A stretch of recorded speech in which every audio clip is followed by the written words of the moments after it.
A graça e a paz do Senhor Jesus Cristo esteja com os irmãos, com as irmãs. Bem-vindos, bem-vindas.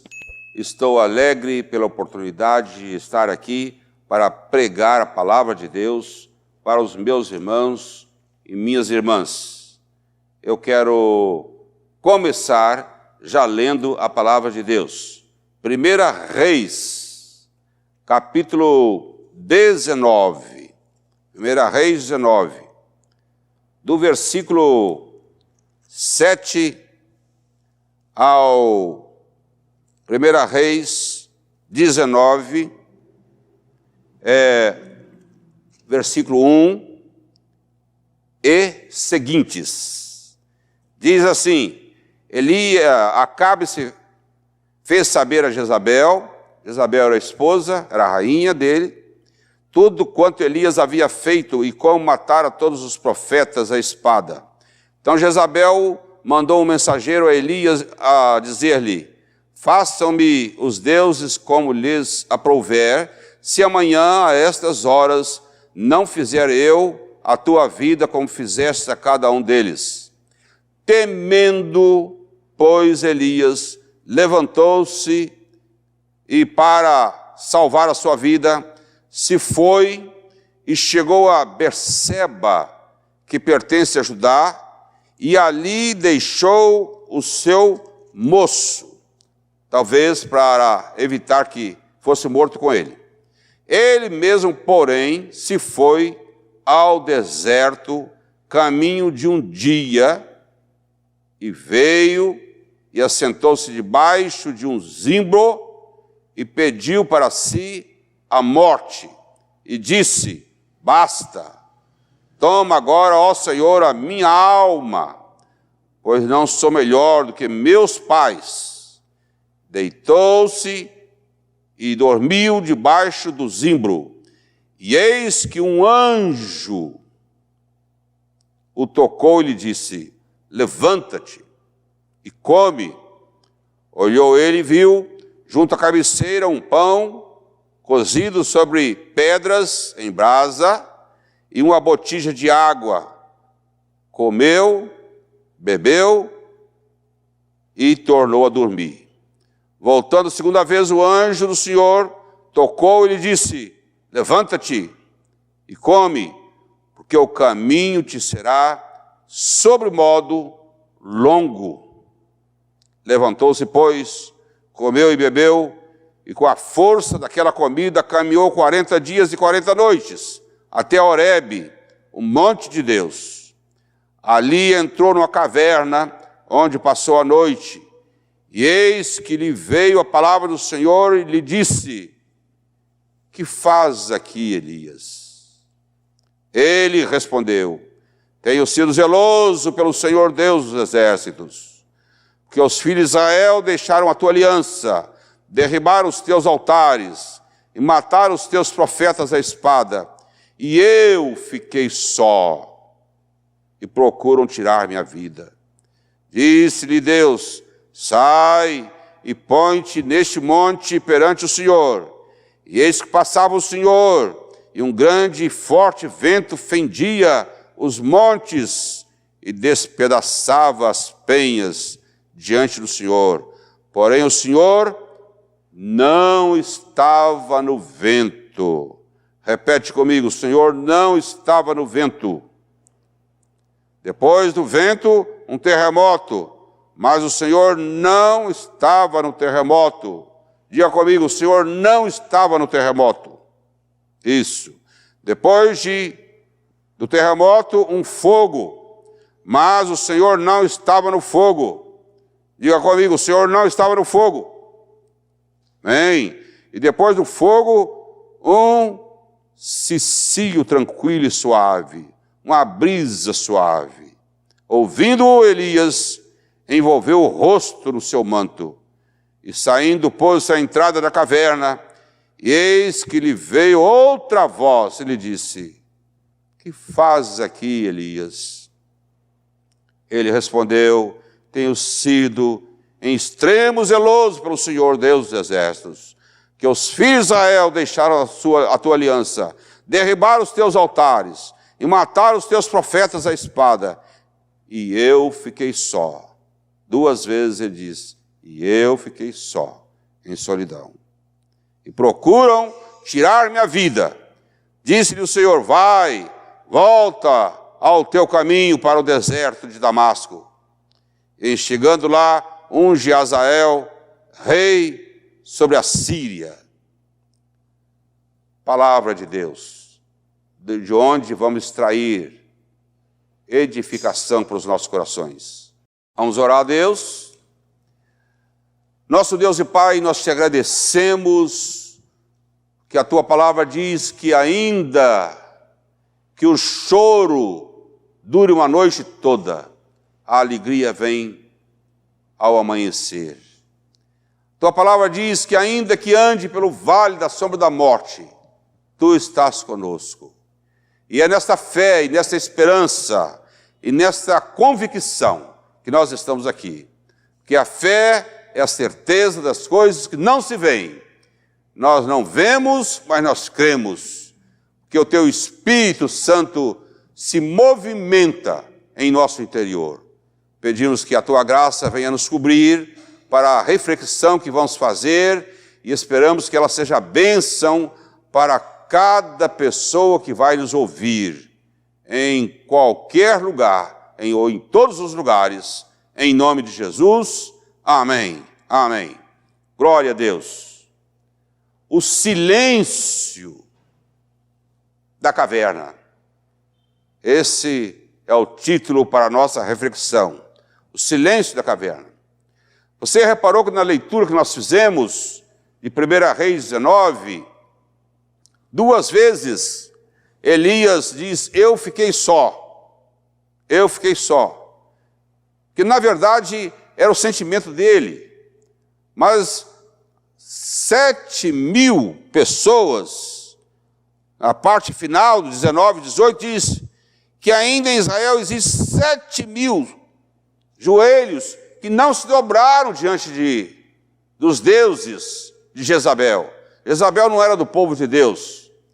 Acabe sim, Acabe buscou uma esposa de outra nacionalidade, de outra cultura, de outro povo, e Jezabel era manipuladora, Jezabel era cruel, e ela quis apagar a religião de Israel. Ela quis cancelar a fé dos israelitas. Ela foi deletando, ela foi destruindo a fé do povo de Deus. E Elias, ele está profundamente deprimido e ele se sente só. Solidão. Solidão. E nós vamos fazer uma pequena diferença entre solidão e solitário. Solidão é vazio e isolamento. Você está vazio. Você já se sentiu assim? Vazio. E de certa forma isolado, ou verdadeiramente isolado. No caso de Elias, foi solidão. Solidão não que ele tenha escolhido, foi involuntária. Escolheram para ele. Colocaram-no nessa situação. Ele não decidiu nada por isso. Na solidão, os sentimentos precisam de algo novo. Precisam ver coisa nova. A pessoa precisa respirar um ar diferente.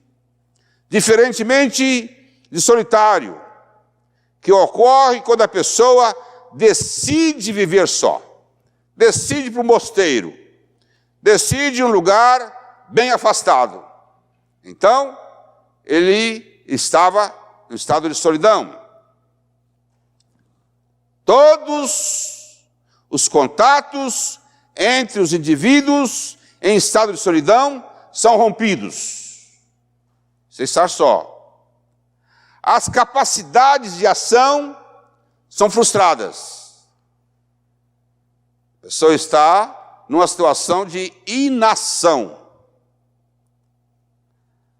A solidão transforma as pessoas em ilhas. Elias sentia que não pertencia mais ao mundo. Por isso, ele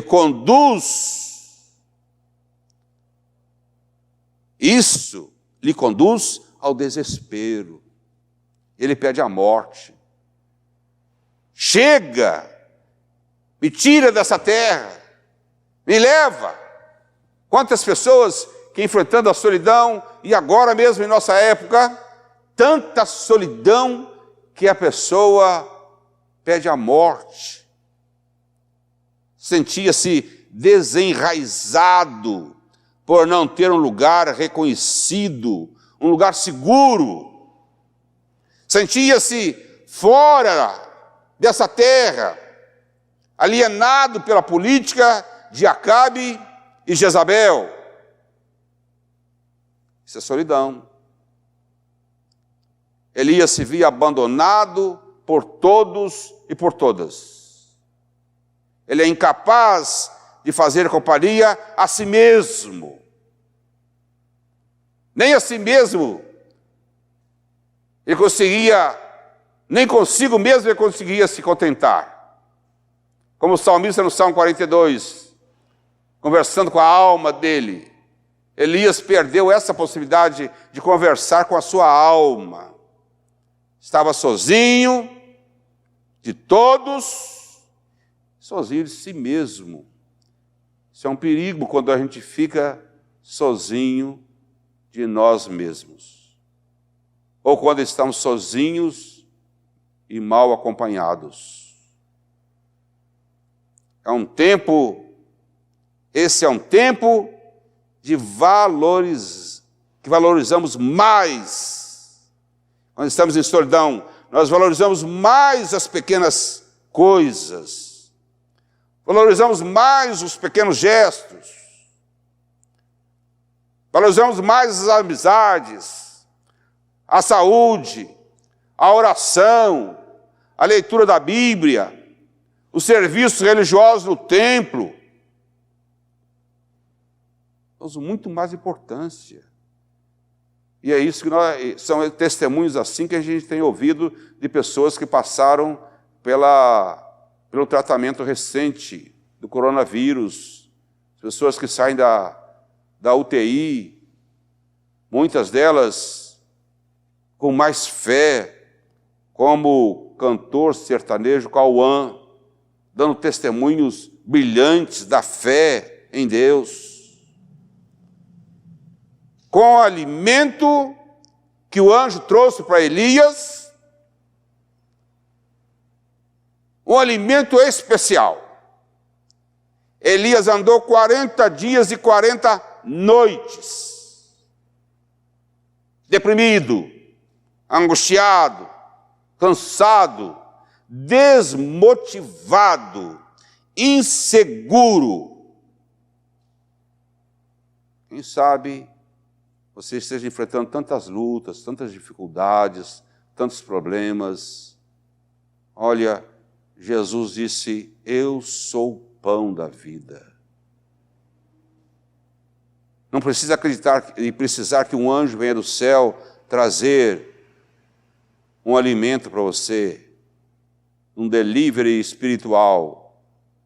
Mas tem outras maneiras de Deus trazer alimento espiritual para a sua vida. E te tirar dessa prostração, dessa inação, dessa confusão mental. Elias saiu dessa situação, foi desse jeito que ele se refugiou na caverna. Foi para a caverna. Lá na caverna Deus manda ele sair da caverna para presenciar algo sobrenatural. Nesses momentos de solidão, de refúgio, de caverna, são momentos também de coisas sobrenaturais. O versículo 11 e o 12 falam sobre isso. Sai e põe-te neste monte. E veio um vendaval. Fico pensando naquela explosão lá no porto de Beirute, aquele deslocamento de ar que destruiu inúmeros apartamentos e casas. Parece que foi um vendaval desse. Mas a Bíblia diz que Deus não estava no vendaval.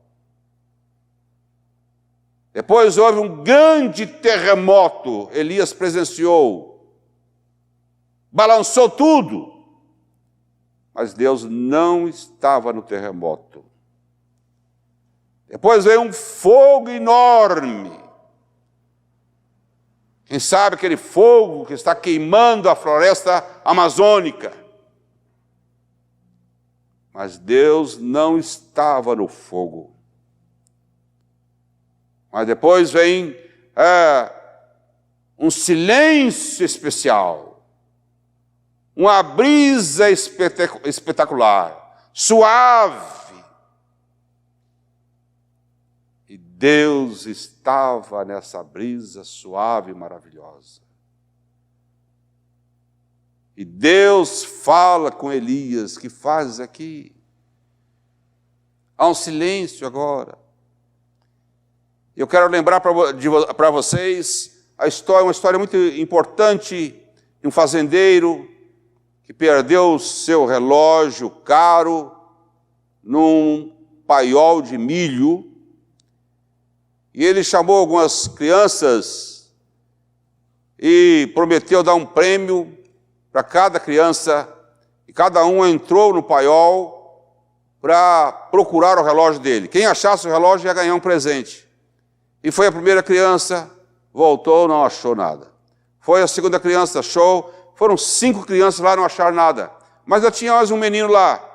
E o menino pediu a oportunidade. Ele foi, se abaixou lá no paiol, ficou quietinho. E daí a pouco ele sai do paiol com o relógio na mão. E todos quiseram saber como é que ele achou. Ele disse: eu coloquei o meu ouvido no chão e fiquei tentando perceber onde é que estava o tic-tac do relógio. E quando eu identifiquei o lugar, eu fui lá, removi as coisas e peguei o relógio. Deus precisa que a gente tenha um tempo especial para ouvi-lo, que Ele continua falando conosco. Ele gosta de falar com seus filhos e suas filhas, mas Ele precisa que a gente dê tempo para Ele falar. Ele precisa falar, e Ele quer falar, mas às vezes precisa fazer como um menino, às vezes não, ou sempre, fazer como aquele menino, colocar o rosto no pó, para ouvir onde está o tic-tac. Bem, irmãos, Elias descobre que ele está ilhado, mas há vida na ilha. Graças a Deus, há vida na ilha. Descobriu que as suas faculdades mentais estavam intactas. Que coisa maravilhosa! Você se lembra do filho pródigo, lá no meio do chiqueiro, com os pés enlameados, do estrume dos porcos, fedorento, mas ele caindo em si, ele disse: levantar-me-ei e irei ter com meu pai. Que coisa salutar, extraordinária, com as faculdades mentais intactas, funcionando. Descobriu que ficou mais forte depois do isolamento, podendo continuar produzindo, sendo útil, que podia acrescentar algo ao mundo ainda. Tem muita gente que sai desse mundo devendo ao mundo, devendo à sociedade, devendo às pessoas, porque não produziram adequadamente, ou não produziram nada desse mundo. por isso que os cemitérios são os lugares mais ricos da nossa cidade. Lá tem grandes, excelentes cientistas, escritores, pregadores, médicos, advogados, pastores, que nunca fizeram nada. Mas Elias descobriu que podia ainda acrescentar muito nessa terra.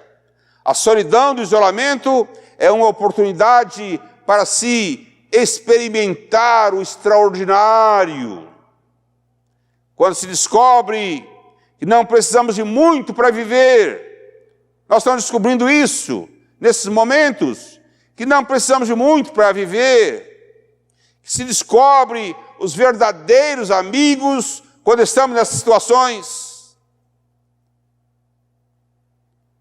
Nesses momentos de solidão e de isolamento é que a gente experimenta a multiplicação dos pães e dos peixes. Deus quer multiplicar o que você tem nas suas mãos. Aquela pergunta que Deus fez a Moisés, eu quero fazer a você: o que é que tens nas mãos? Deus quer multiplicar o que você tem no seu interior. Deus quer fazer multiplicar os seus talentos. Deus quer fazer multiplicar o que você tem nas suas mãos. Nesses momentos, descobre-se que é necessário recusar o sentimento de vitimização. Elias colocou uma situação de vitimização. Só eu fiquei. Não aceite isso. Até porque existem muitas pessoas passando por caminhos semelhantes aos nossos caminhos. Muitas pessoas estão sofrendo como nós sofremos também. Deus não está jogando com as nossas vidas, não. Mas esse é o jogo da vida. E nós precisamos aprender a jogar o jogo da vida. Essa é a universidade da vida, com matérias obrigatórias e matérias opcionais. Geralmente precisamos fazer escolhas. Na brisa suave e com a voz divina tranquila, Elias descobre novamente a sua singularidade, o seu eu. Descobre o povo de Deus para povoar novamente os seus pensamentos. Tem um povo. Ele abre as janelas para o sol e o ar entrarem. Levanta a cabeça. Ele se abre para as possibilidades inúmeras da vida. Tem muitos caminhos, Deus quer abrir caminhos. Ele abre para os seus filhos e filhas. Elias se reencontrou com o seu interior e com Deus e com a sua oração. Meus irmãos e minhas irmãs, amados de Deus, amadas de Deus, é no silêncio que se ouve a voz divina, que vem com o nascer do sol, com o movimento da água, com o cantar das aves, com as melodias, com as meditações, com a pregação da palavra de Deus, com as poesias, com a simplicidade das crianças. Deus fala conosco. No silêncio, você se reconecta com o seu interior. Os sinais divinos surgem no silêncio. Deus responde no silêncio. Controle, portanto, a sua mente. Concentre-se para repousar, para respirar, orar, meditar em lugares adequados. Saia do piloto automático, desse desespero, dessa inquietação, dessas preocupações. A sua mente não é um parque de diversão. Diga comigo, a minha mente não é um parque de diversão, não é? Desidrate e recuse os pensamentos inúteis. Aborte os pensamentos inúteis. Delete os pensamentos inúteis. Cancele todos eles.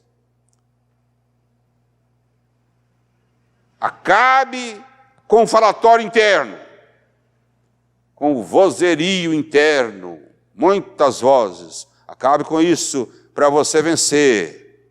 Aprenda a conversar com a sua alma, como o salmista no Salmo 42. Diga para Deus, a minha alma tem sede de Deus.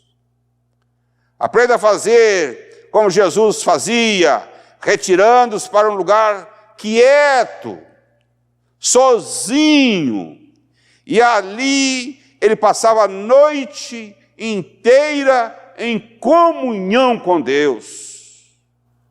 Tem um canto na sua casa, no seu lar. Tem um momento de silêncio. Você e você. Você e Deus. Ouve, sente o seu corpo. Sente o seu interior. E começa abençoando o seu corpo. Amando a você mesma, você mesmo.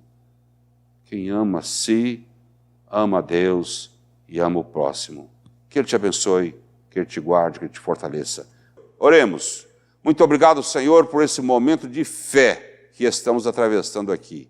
Nós te agradecemos, ó Deus, pelas vidas preciosas que cooperam para que a gente esteja aqui pregando a Tua palavra. Tua palavra que tem alcançado pessoas em muitos lugares, Senhor.